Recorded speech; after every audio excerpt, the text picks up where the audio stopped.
Hey guys, welcome back. अगर आप Canada में अपनी स्टडी कंप्लीट कर रहे हो या इंडिया से कनाडा हायर एजुकेशन के लिए प्लानिंग कर रहे हो और सोच रहे हो कि आप पोस्ट ग्रेजुएशन वर्क परमिट यानी पीजीडब्ल्यूपी के लिए एलिजिबल होंगे या नहीं, तो ये पूरी जानकारी आपके लिए ही है। आज हम बात करेंगे लेटेस्ट अपडेट्स की जो नवंबर 1, 2024 से लागू हो चुकी है और इसका सीधा असर इंटरनेशनल स्टूडेंट्स पर पड़ेगा।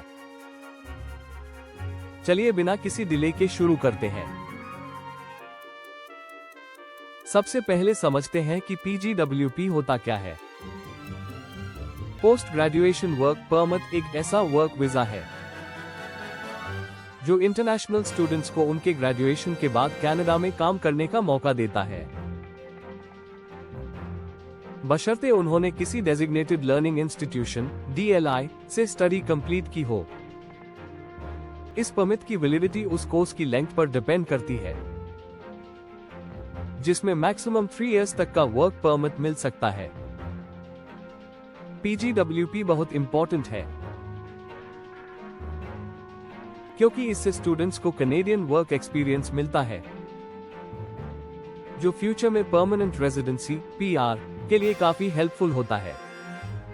पीजीडब्ल्यूपी की सबसे बड़ी विशेषता यह है कि इस परमिट के द्वारा स्टूडेंट्स को कनाडा में काम करने का मौका मिलता है। अगर आपने कैनेडियन पोस्ट सेकेंडरी इंस्टीट्यूशन से ग्रेजुएट किया है तो पीजीडब्ल्यूपी प्राप्त करना आपके लिए बहुत फायदेमंद हो सकता है। पीजीडब्ल्यूपी के जरिए स्टूडेंट्स को कनाडा में काम करने का अवसर मिलता है और साथ ही साथ ये परमानेंट रेजिडेंसी के लिए एक गेटवे भी हो सकता है। अगर आप अपनी स्टडीज के दौरान सही तरीके से नेटवर्क करते हैं और इंडस्ट्री में काम करते हैं तो आपको काफी अच्छे करियर अपॉर्चुनिटीज मिल सकते हैं, जिससे आपके लिए PR प्राप्त करना भी आसान हो सकता है। अब बात करते हैं उन नए रूल्स की जो नवंबर 1, 2024 से लागू हुए हैं। Immigration, refugees and citizenship Canada (IRCC) ने पीजीडब्ल्यूपी एलिजिबिलिटी को लेकर कई मेजर चेंजेस किए हैं। सबसे बड़ा चेंज ये है कि अब पीजीडब्ल्यूपी एलिजिबिलिटी कुछ स्पेसिफिक फील्ड्स ऑफ स्टडी पर डिपेंड करेगी, खासकर कॉलेज और नॉन डिग्री प्रोग्राम्स के लिए। इसका मतलब यह है कि पीजीडब्ल्यूपी उन्हीं स्टूडेंट्स को मिलेगा जिन्होंने कुछ सिलेक्टेड फील्ड्स में स्टडी की हो, जैसे agriculture and agri food, health care, science, technology, engineering, mathematics, STEM, skilled trades और ट्रांसपोर्टेशन। लेकिन अब बिजनेस, हॉस्पिटैलिटी और टूरिज्म जैसे popular programmes PGWP eligibility list से बाहर कर दिए गए हैं, जिससे बहुत से इंटरनेशनल स्टूडेंट्स और कॉलेजेस परेशान हैं। ये परिवर्तन इसलिए किया गया क्योंकि सरकार चाहती है कि जो स्टूडेंट्स कनाडा में ग्रेजुएट हो रहे हैं वे कैनेडियन इकोनॉमी की ग्रोथ में योगदान करें। एग्रीकल्चर, हेल्थ केयर और स्टेम जैसे फील्ड्स में हमेशा स्किल्ड प्रोफेशनल्स की जरूरत होती है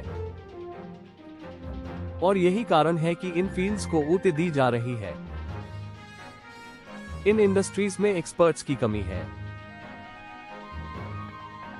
और ये सेक्टर्स ही कनाडा's इकोनॉमी के लिए ग्रोथ ड्राइविंग एरियाज माने जाते हैं।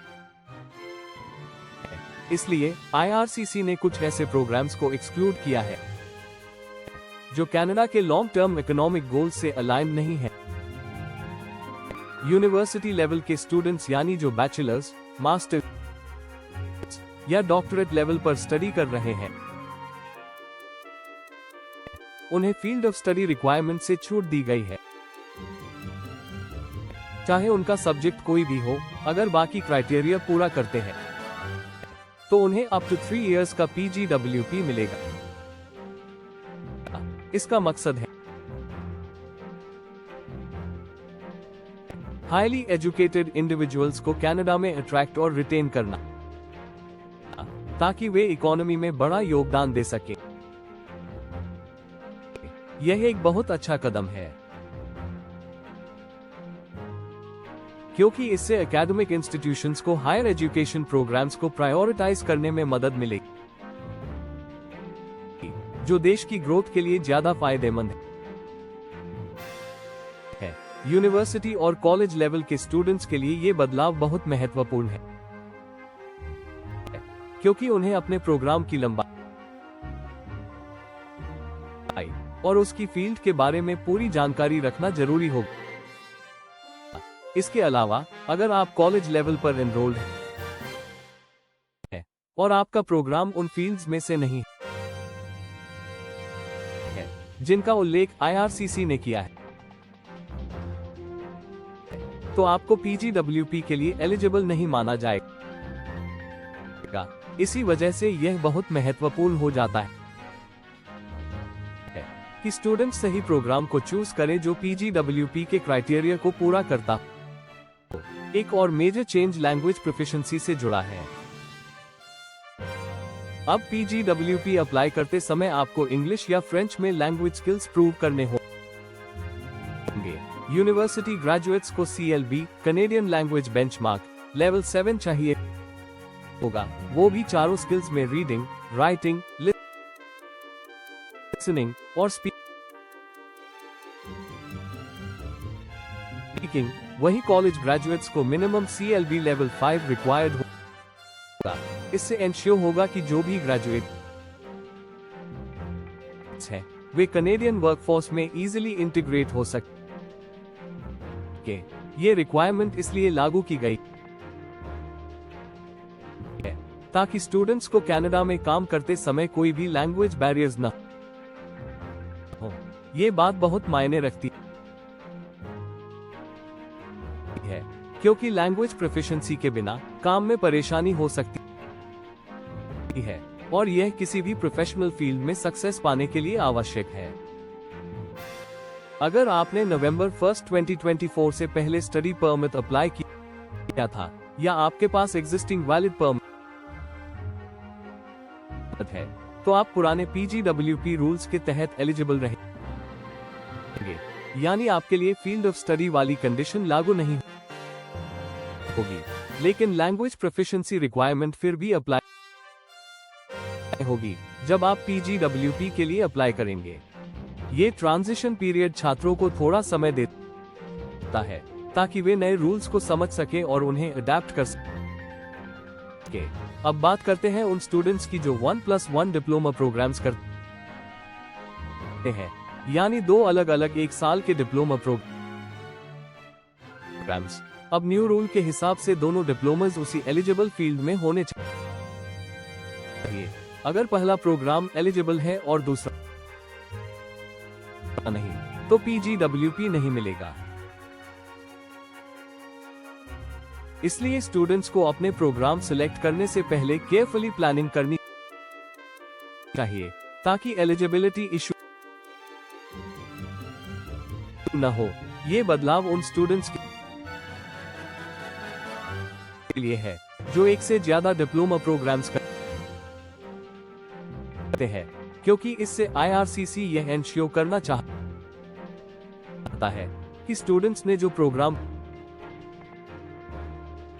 किया है वह कनेडियन वर्कफोर्स की करंट नीड्स को फुलफिल करता हो। IRCC ने एक और मेजर अपडेट इंट्रोड्यूस किया है, स्टडी परमिट्स की संख्या पर कैप। 2025 में सिर्फ 437,000 परमिट्स इशू किए जाएंगे, जो पिछले साल के मुकाबले 10% कम है। इस कैप में लगभग 12% परमिट्स मास्टर्स और PhD लेवल के स्टूडेंट्स के लिए रिजर्व रहेंगे, कि 12 स्टूडेंट्स इस कैप से एग्जेम्प्ट रहेंगे। ये स्टेप इसलिए लिया गया है ताकि कनाडा के एजुकेशन सिस्टम पर प्रेशर कम हो और क्वालिटी मेंटेन की जा सके। इसके अलावा इससे इंटरनेशनल स्टूडेंट्स की संख्या को बेटर मैनेज किया जा सकेगा, ताकि सभी स्टूडेंट्स को हाई क्वालिटी एजुकेशन और सपोर्ट मिल सके। PGWP चेंजेस का असर स्पाउसेस यानी लाइफ पार्टनर्स पर भी पड़ेगा।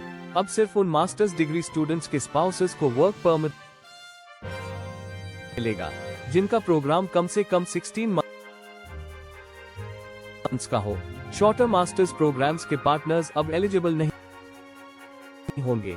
PhD स्टूडेंट्स के पार्टनर्स की एलिजिबिलिटी बनी रहेगी।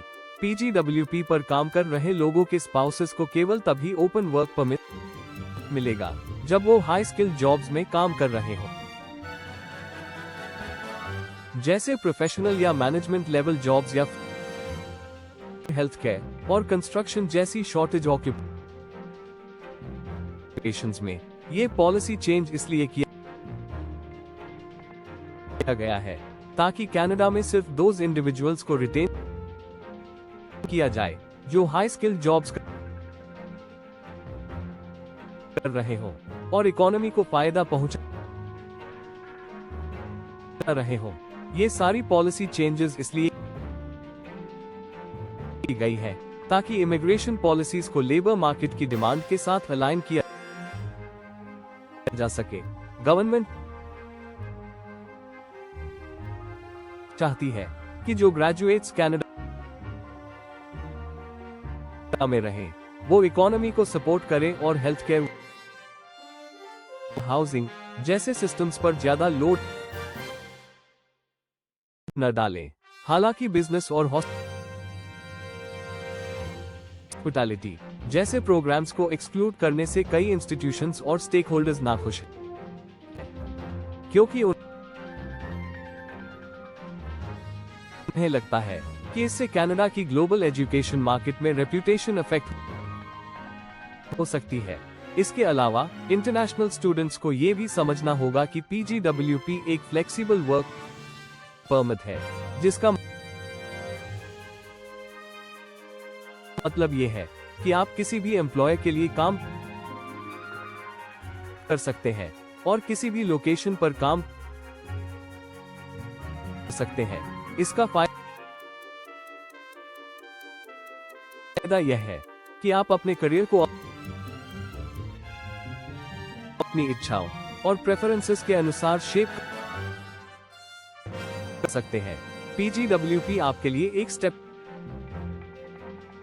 स्टोन है, जिससे आपको कनाडा में परमानेंट रेजिडेंसी प्राप्त करने के रास्ते खुलते हैं। आपको यह भी ध्यान रखना चाहिए कि PGWP आपके लिए एक बहुत अच्छा अपॉर्चुनिटी हो सकता है, लेकिन इसके लिए आपको सही प्लानिंग और गाइडेंस की आवश्यकता है। आपको पहले ये सुनिश्चित करना होगा कि आपने जिस प्रोग्राम को चुना है वह न्यू एलिजिबिलिटी क्राइटेरिया के तहत आता है और आपकी लैंग्वेज प्रोफिशिएंसी की रिक्वायरमेंट्स पूरी होती है। इसके अलावा एक और महत्वपूर्ण बात है कि आप PGWP के लिए अप्लाई करने से पहले ये सुनिश्चित करें कि आपने अपना वर्क एक्सपीरियंस सही तरीके से डॉक्यूमेंट किया हो और आप अपने एम्प्लॉयर से लेटर प्राप्त करें जो आपके काम के बारे में पूरी जानकारी देता हो। तो कंक्लूजन यही है कि अगर आप कनाडा में स्टडी करने की प्लानिंग कर रहे हैं या ऑलरेडी एनरोल्ड हैं, तो ये जरूरी है कि आप PGWP एलिजिबिलिटी के लेटेस्ट रूल्स से अपडेटेड रहें। अपने प्रोग्राम को वाइजली सिलेक्ट करें ताकि वो एलिजिबल फील्ड्स में आए और लैंग्वेज प्रोफिशिएंसी की रिक्वायरमेंट फुलफिल करें। एक सही प्लानिंग और ट्रस्टेड कंसल्टेंसी से गाइडेंस लेने से आप इन चेंजेस को स्मूथली हैंडल कर पाएंगे और अपने फ्यूचर गोल्स कॉन्फिडेंटली अचीव कर सकेंगे। अगर आपको ये इंफॉर्मेशन यूजफुल लगी हो तो प्लीज इसे अपने फ्रेंड्स और फैमिली के साथ जरूर शेयर करें।